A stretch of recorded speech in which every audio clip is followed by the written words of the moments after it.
here in Finland, practically over 90% of all foreign trade is going via ports. We are very proud in Finland that when we are thirsty, we can drink water directly from our ponds and lakes and rivers. The future is about making our life, our business more sustainable. That's what the question that matters to the whole world. By 2035, our own operations are going to be 100% carbon neutral.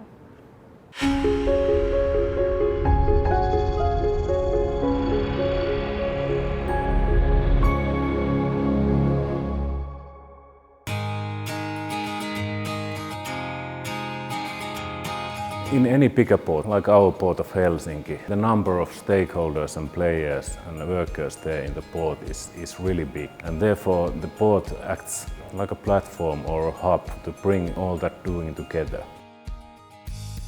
If you think of the whole of the world economy, practically the role of the maritime sector or the sea transports within it, the whole foreign trade relies on the maritime transports. And in that sense, in order for the economy to grow, in order for the foreign trade to grow, that means that the volumes will grow as well. So it is a huge pressure for the whole of the maritime sector that how do you make it more sustainable and how do you lessen the environmental impact.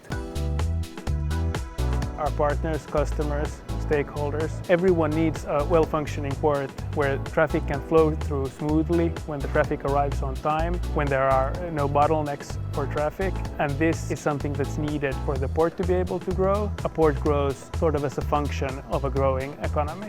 To be able to sustain increased traffic flows, especially when you're downtown, you have to be able to function efficiently.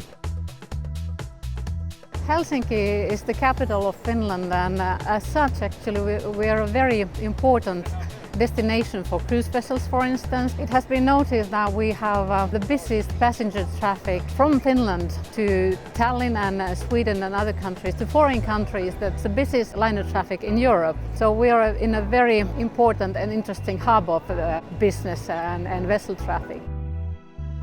So it is true that the Baltic Sea is noted as a sensitive sea area. That's why we have certain environmental issues that we have to take seriously. Finnish people, we're nature lovers. We like to have it the natural way. We like to go outdoors, we like to have fresh water, pure air and all that. So that's like the DNA of our people. It's very important also for the whole society that the port is functioning well, inviting ships to visit the port. If the ships don't come, the whole society will lack, for example, tourists or tourism, because tourism and especially passenger ships and cruising ships, they are very much related. When we talk about social responsibilities and environmental impacts, we are operating very close to the livelihood and the city center. So we need to be able to make the traffic arrangements to and from port on the land side very efficient and very fluent, and also the technology has to take steps there so that the environmental, let's say, negative effects can be reduced towards the inhabitants. I think it all starts with the people and it all ends with the people. All this work is about cooperation. We're not here alone. We need to cooperate within Finland, we need to cooperate within the Baltic states, with the EU, European organizations, etc. So it's all about people actually.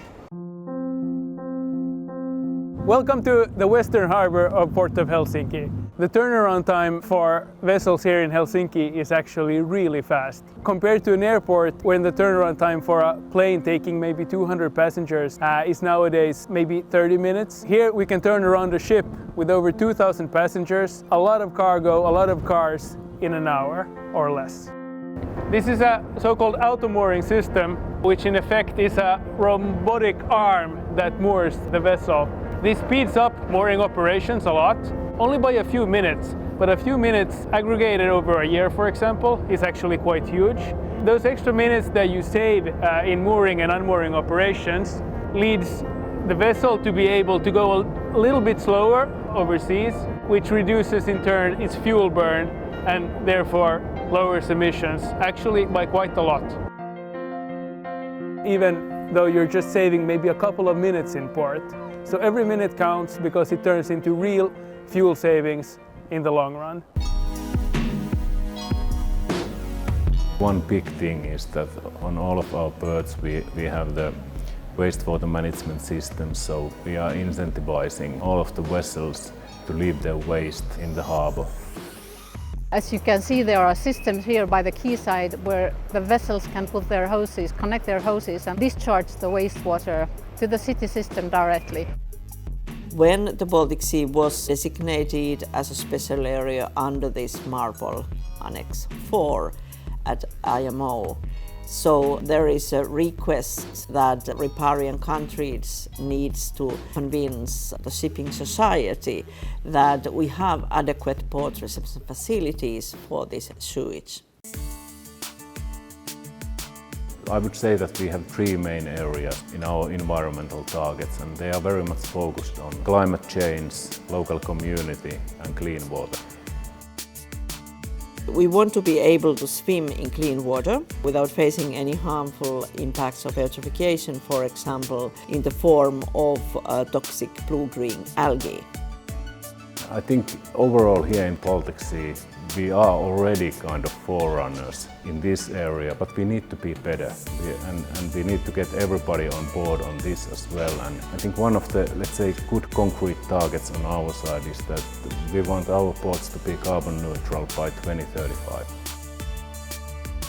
Finnish clean nature is our inheritance, and we want to leave it for our kids also as clean as we got it.